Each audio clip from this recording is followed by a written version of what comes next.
So today we are going to learn electromagnetic waves, how electromagnetic waves propagate, and how we got the idea of electromagnetic waves. So it all started with James Clerk Maxwell, which unified electricity and magnetism. Before J.C. Maxwell, the electricity was a different subject and magnetism was a different subject. So these two subjects were unified by J.C. Clerk Maxwell, not on any experimental basis but on theoretical grounds. Let us see how Maxwell was convinced that electric fields, the electrical properties and the magnetic properties are the two sides of the two parts of the same coin. So let us see first what is displacement current. We will first learn. Our whole lecture will be divided into two parts, where we will first see how the idea of fusion of electricity and magnetism was convinced by Maxwell, and then in the second part we will see how this combination produced electromagnetic waves and the properties of electromagnetic waves. Now first let us see what is displacement current.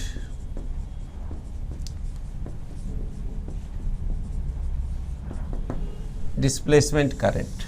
Suppose let us consider a capacitor which is in the process of charging or discharging. So when a capacitor is in the process of charging, then the current is not steady, current varies with time, and in the capacitor the electric field changes with time. So you see, this is the capacitor and it is suppose charged through a resistor with a cell. Now this is my circuit. So at t is equal to 0, I have pressed the key and the current begins to flow in this circuit. The current here is dependent on time, which is given by I is equal to I naught e raised to minus t by tau. So here we are interested in calculating the magnetic field associated with this charging current. That means we are going to apply Ampere's law. Now Ampere's law is valid only for steady currents. After all, we have derived from Biot-Savart law. It is the law from magnetostatics. So how we can apply Ampere's law to a time varying current? Now the basic thing is that if magnetic field is produced by motion of charges, then whether the charges are accelerating or the current is changing, the magnetic field will be always produced. So I hope that we can apply Ampere's law with suitable modification, or we can directly apply Ampere's law. Let us see how to apply Ampere's law to the varying current. Now suppose this is my capacitor plates,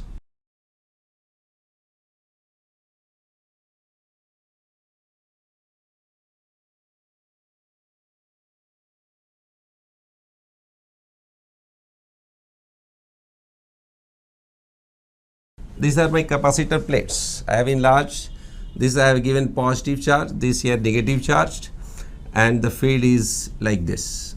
Inside the capacitor we have a field like this. Now suppose the current was flowing, this was the circuit, the current flows. So the current flows along this way, so as to charge the capacitor, and from this charge creates a field which induces a negative charges here, and so the current again flows back along this way. So this is the way in which the current flows. Now we are interested in knowing the magnetic field at any point very near to this closed charge. Here we will see that the current is from here, the current is here, the current goes in this way, comes again back this way. So there are a number of current elements. This is also a current element, and this is also a current element DL, and this is also a current element DL. So we have a number of current element, and all these current element contributes to the magnetic field at this place, which will be circulating field. So we are interested in knowing what is the magnetic field within this region.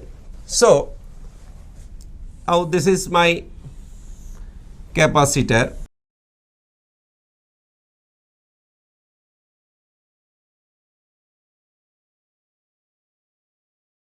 Now suppose I wish to calculate the field at this point.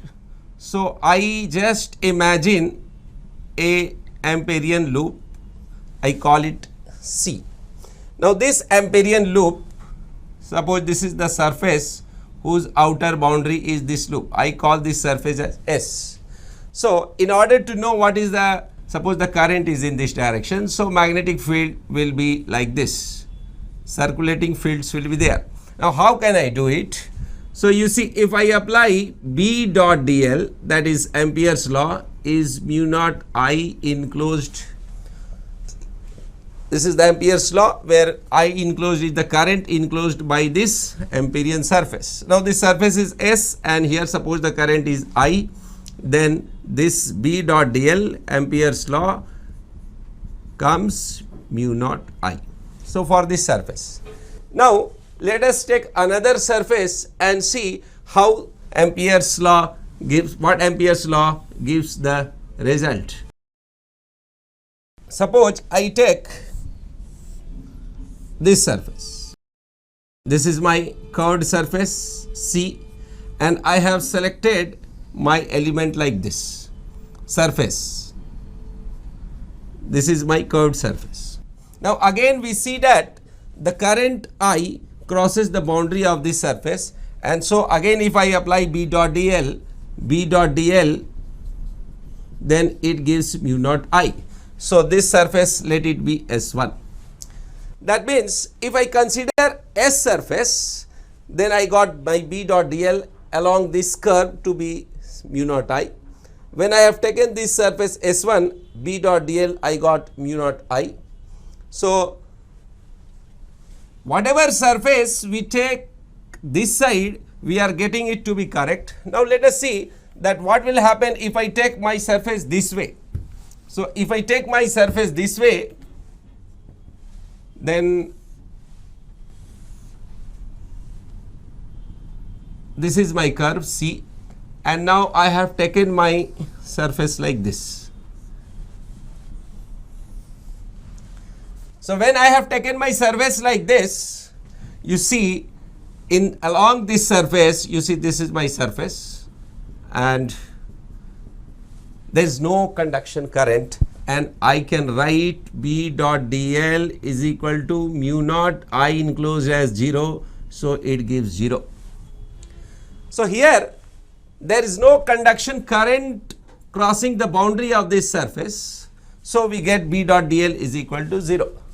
That means if a capacitor is in the process of charging or discharging, that is there is a time varying current in the circuit, then we can't apply B dot dl is equal to mu naught I, that is Ampere's circuital law, which we could do in for steady currents. So here we require some modification. Now we have to accommodate for this electric field, we have to accommodate the idea that perhaps this changing electric field might be doing the role of, providing the role of IC, that is the conduction current. So we will have to, now we are forced to convince this idea that if this electric field is capable of doing the role of this current, then we could again we can again use this here, not we can put it something, some finite value we will get, and so we can modify our Ampere's law, and that can be also applied to time varying magnetic fields. Let us see how we can do so theoretically. So this is my capacitor in which the current varies with time, and so the electric field here, this E is given by sigma by epsilon naught, which I give as A epsilon naught. Sigma by epsilon naught, that is Q by A epsilon naught. Now, if this E changes, then I will get dE by dt. If I do A here, then it will be get 1 by epsilon naught dQ by dt. I can further write is that d phi E by dt is equal to dQ by dt, which I am going to write is that ID, that is the displacement current. ID is epsilon naught d phi E by dt. Suppose I consider a small cylinder here, or simply you take an area here, then the electric field cross it, and so we will get phi E.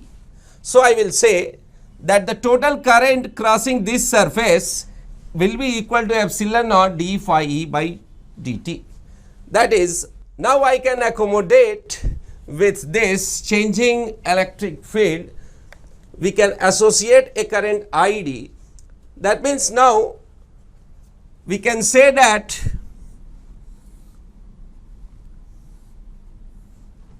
if this was the surface, this was the curve, and if I have selected this surface, then this changing electric field here is capable of producing magnetic field, or in other words we can say that there is a displacement current within this capacitor, in between the plates of the capacitor, displacement current, which produces the same magnetic field as the induction current, or which is capable of producing magnetic field as the conduction current.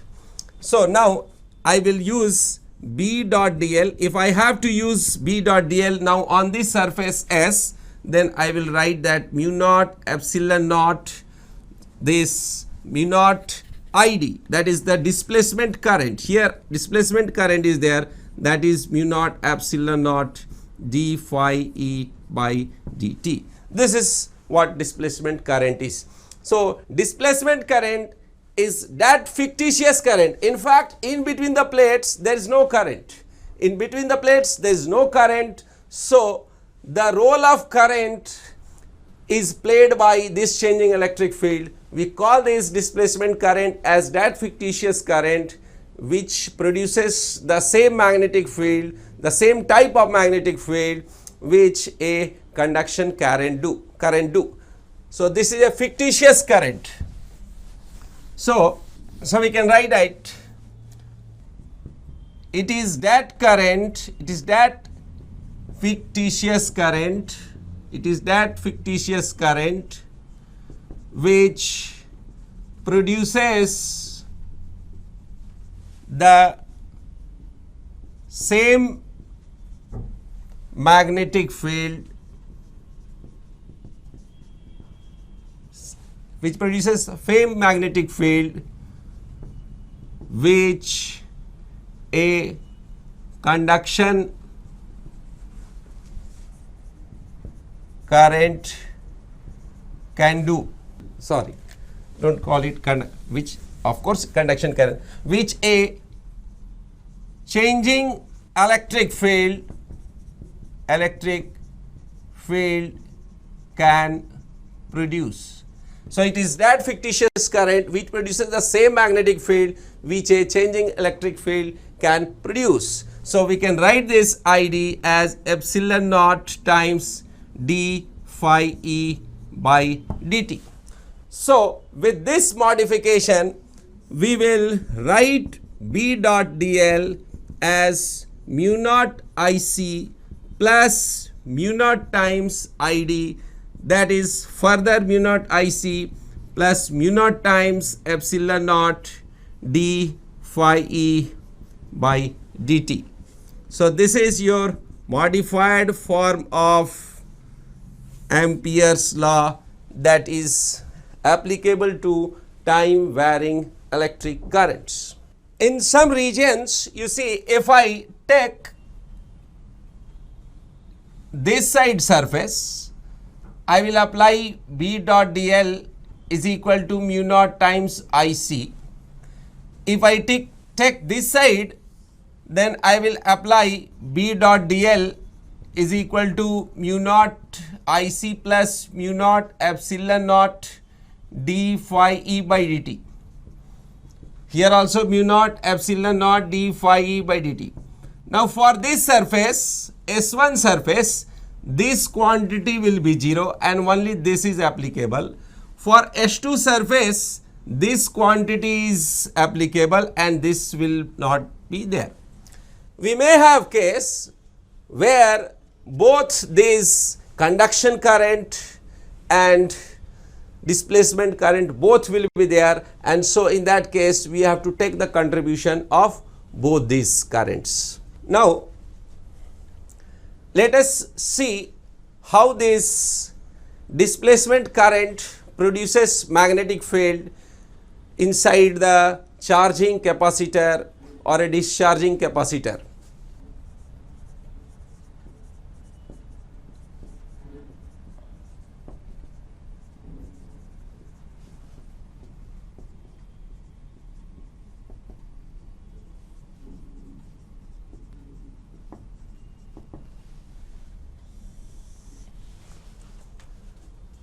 Now let us see a capacitor which is discharged.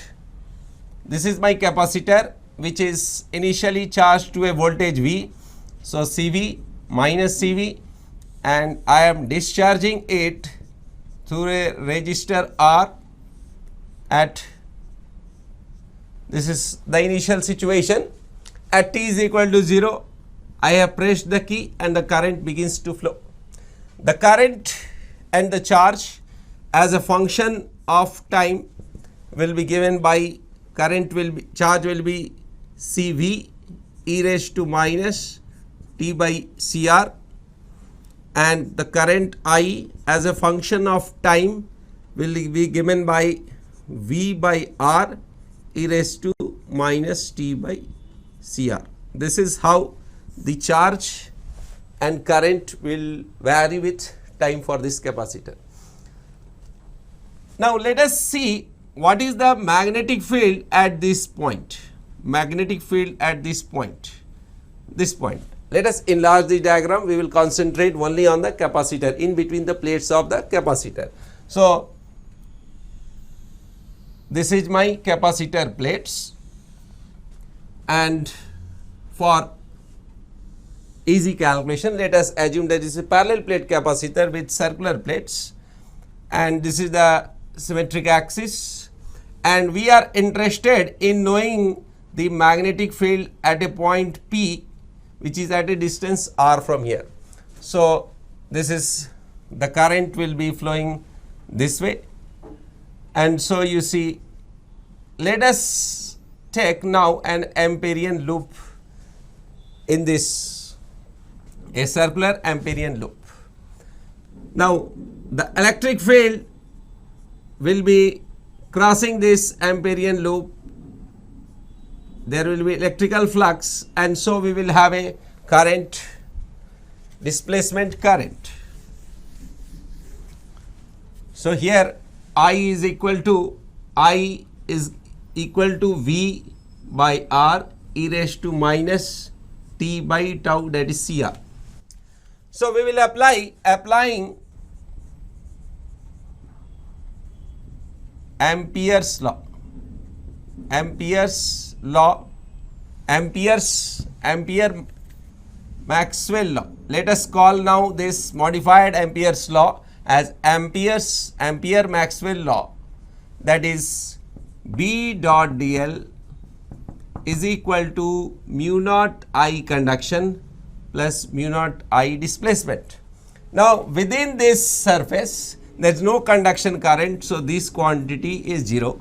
So we will have B dot dl is equal to mu naught ID.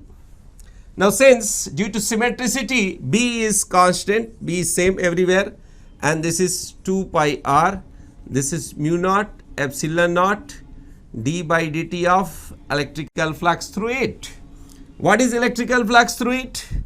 Electrical flux through it is area A, that is A, let us write it A by A into electric field, that is sigma by epsilon naught, that is we will write this as Q by A epsilon naught. You see A here cancels out, and B into 2 pi r, we got mu naught, here epsilon naught cancels, and dq by dt is nothing but my I.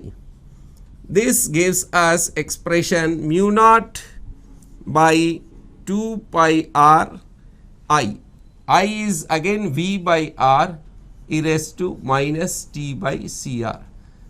So this is the magnetic field inside the capacitor plates, where there is no conduction current and there is a changing field. Here, so we see here the idea of displacement current has given us an idea to calculate the magnetic field in a region where there is no conduction current. So this is the magnetic field inside the capacitor.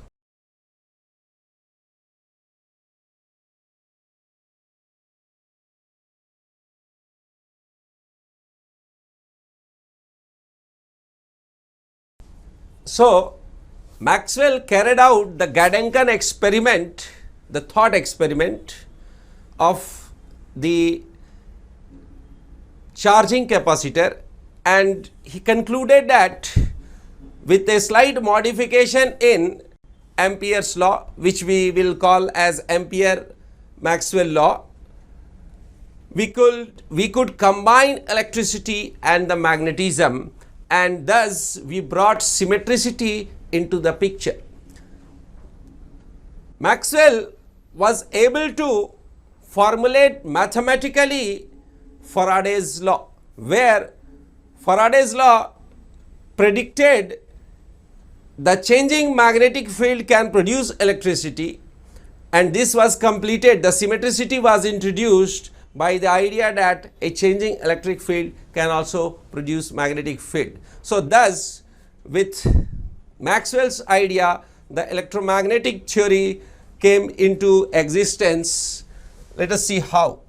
So the first Maxwell's equation is E dot ds is equal to q inside by epsilon naught, which is called Gauss's theorem. Next,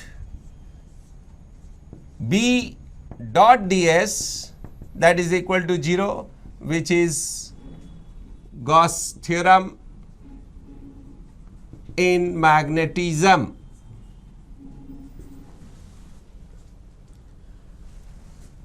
Third, Faraday's law, that is E dot dl is equal to minus d phi b by dt. We call it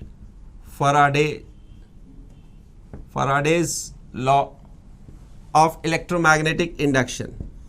And the fourth law, that is B dot dl is equal to mu naught I conduction plus mu naught epsilon naught d phi e by dt, that is Maxwell Ampere law. Now we have four equations of electrodynamics. First equation tells that electric field can be produced by charge H. Second equation tells the source of magnetic field, that is there is monopoles does not exist, and if there is no monopole, that means the magnetic field lines, there is no source and no sink of magnetic field lines. Magnetic field lines not originate from a point and terminate on a sink, so they form a loop. they circulate. So, this is circulating field B, which is Gauss's theorem in magnetism. Next, Faraday's law tells that if there is a changing magnetic flux, that will create an electric field, and next one case tells that if there is a changing electric field, then that will create magnetism. Thus, electricity and magnetism are unified into a single theory. That was the great work of Maxwell. Now, so thus we added symmetricity to my electricity and magnetism. Now, suppose in my charging capacitor case, if I concentrate on this region, we find that in this region there is no charge and no conduction current. So, how E and B, electric field and magnetic field, vary with time will be given by these set of equations with the boundary condition that the charge is 0 and the current is 0. So, you see here, if I put my charge to be 0 and current to be 0, means there is no conduction current. So, Maxwell's equation in charge and current free region, these are the four set of equations when there is no net charge and there is no net current. For example, the distance between the space between the plates of the capacitor where there was no charge and no current, and so this set of equations will give how E and B will vary with time. Now, these sets of equations when solved mathematically gives two coupled partial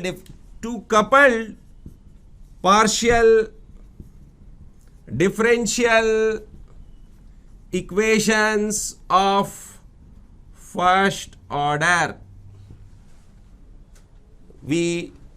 in which E and B will be mixed. We want to calculate separate E and B. So, if I further do some mathematical operation, it will give two separate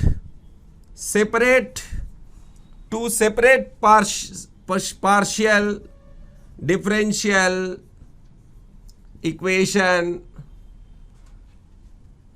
of second order. This is important, second order partial differential equation we will get. If I solve this for mathematically, we will do it higher classes. It is presently beyond our scope.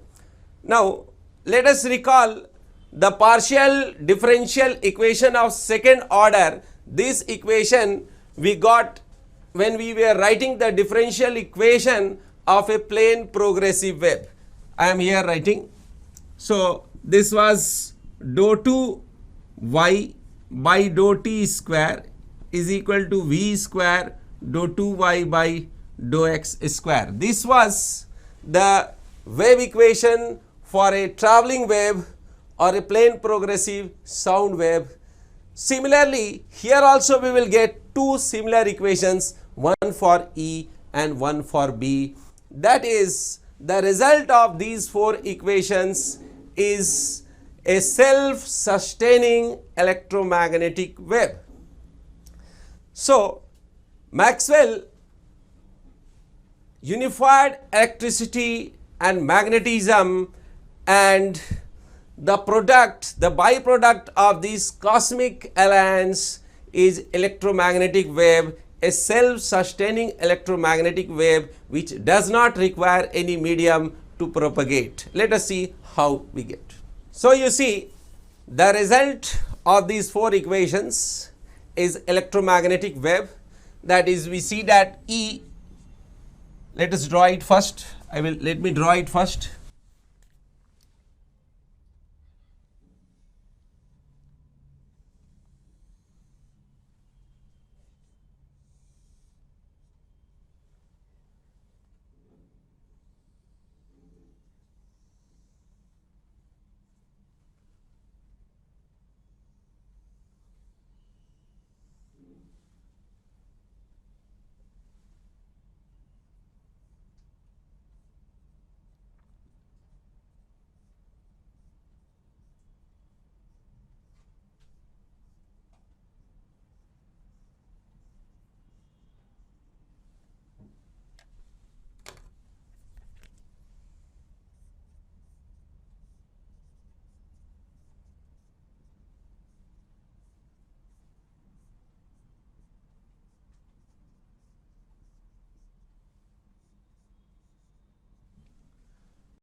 So now you see the result of the four equations, Maxwell's force equation in charge free region and current free region is that it gives a electromagnetic wave.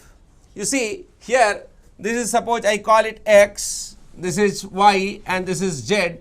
We find that the electric field oscillates in this YZ plane, the magnetic field in XY plane, and this is the direction of propagation. This is E field and this is B field.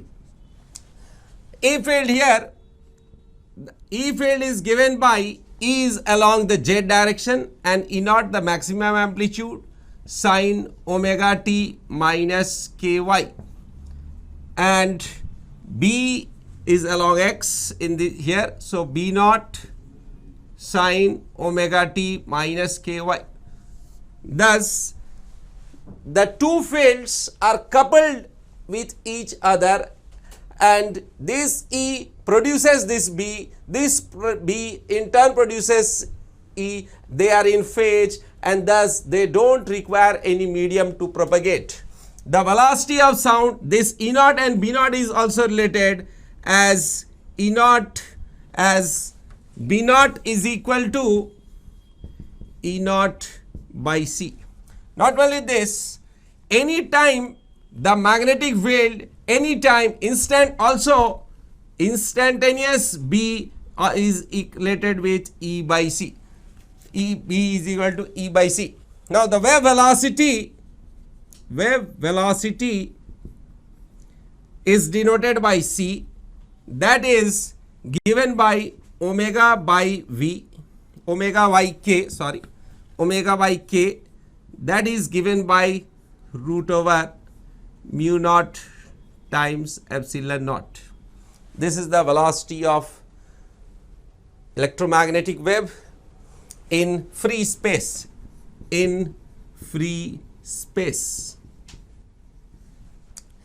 If the wave is allowed to travel in some medium, if the wave travels in a non-conducting and non-ferromagnetic medium, then we have to write V as 1 by root mu into E, where mu is the permittivity, of free space of the medium, and E is the permittivity of the medium, which is root over mu naught epsilon naught mu r E r. So you see here, this V can further be written as C by root over E r mu r, that is the velocity in other medium. Also, we know from optics that refractive index of a medium is equal to velocity of light by V, velocity of light in air by velocity of light in that medium. So C by V gives equal to E r mu r, where E r is the relative permittivity and mu r is the relative permeability of the medium. So not only Maxwell was able to unite electricity with magnetism, but electricity, magnetism as well as optics, thereby ending the war of optics, whether the light has a corpuscular nature or it has a wave nature. So Maxwell proved that these electromagnetic waves, light is also an electromagnetic wave, and light also travels with the same light also. So here you see the refractive index of that medium is related with the electric and magnetic properties of this medium. Thus optics, electricity and magnetism got unified with this. Now let us see the properties of electromagnetic waves. properties of electromagnetic waves. So first point here is they do not require any medium for propagation. The first and the most important point is that they are self-sustained. They don't require any medium for propagation. So velocity c will be given as 1 by root over mu naught epsilon naught. V is given by 1 by mu epsilon. So they don't require any medium for propagation. They are self-sustained wave. Second point is that electric field and magnetic field are in phase. They are in phase. As electric field grows, B also grows in the same manner. Suppose this is sine function, this is also a sine function. Only planes are different. If this is some this type of function, some this type of function, so it will be also a similar function. So electric field and magnetic field are in phase and are always related as E by C is equal to B, or simply B is equal to E by C. So their instantaneous values, their average values, their peak values, so all values of B is equal to E by C. So how E and B are related to each other. Next, third point, that E, B and the direction of propagation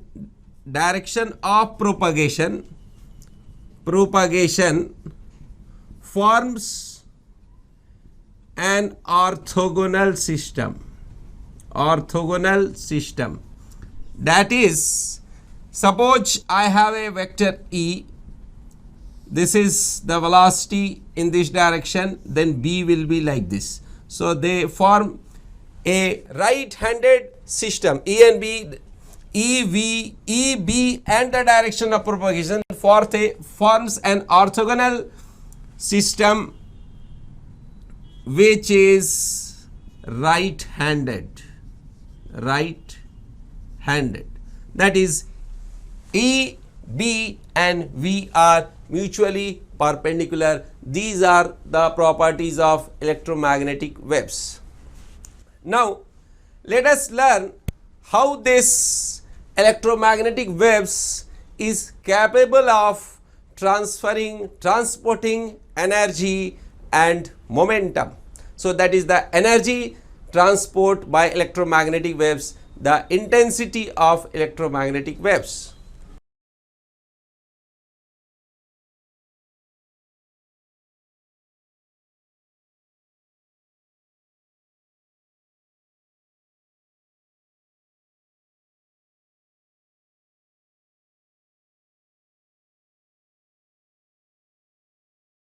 Now the energy carried by electromagnetic waves lies in the fields. So if in a region there is electromagnetic waves, the energy is finally within electric fields and magnetic fields. So what is the total energy inside it? If we have to do, we have to take the contribution of both electric fields and magnetic fields.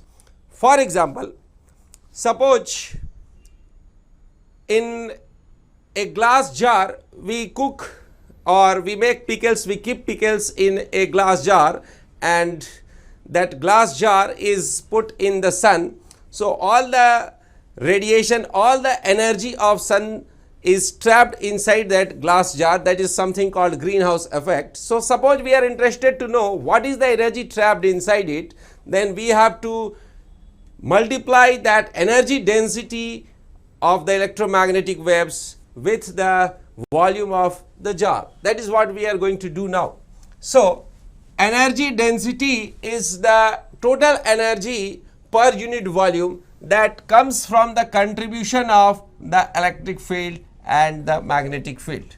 Now, this electric field density is epsilon naught by 2 E square, which we have done in electrostatics, and from magnetostatics, magnetic field energy density is B square by 2 mu naught.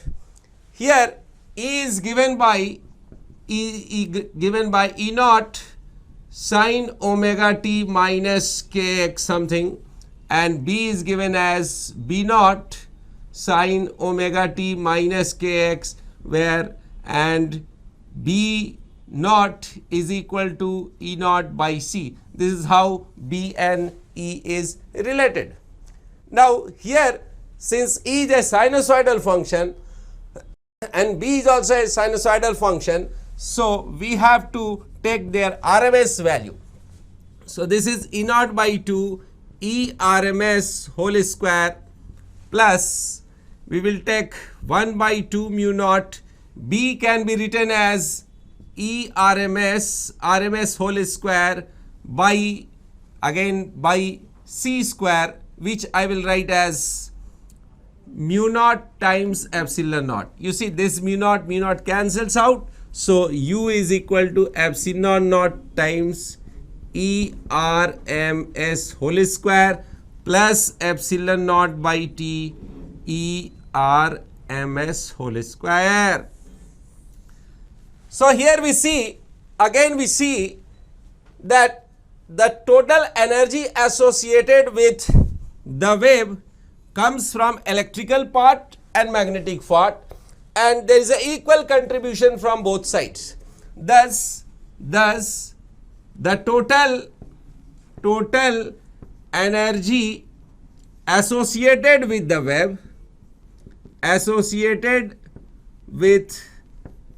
wave is equally divided among the electric field and the magnetic field.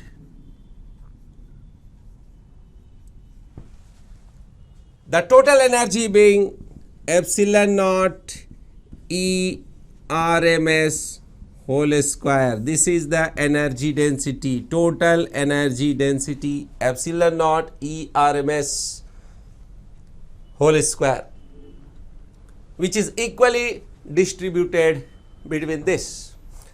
Now, this is the energy density, and I want to know what is the intensity of, that is the total amount of energy carried by a light per unit area per unit time. So, suppose this is a unit area, suppose this area is dA and the wave has travelled a distance in dt time, that will be called cdt, and the total energy carried is du. Then I define I as du, that is the total energy. So, now light travels in dt time cdt distance. So, total energy carried in dt time by light is the energy occupied in that volume.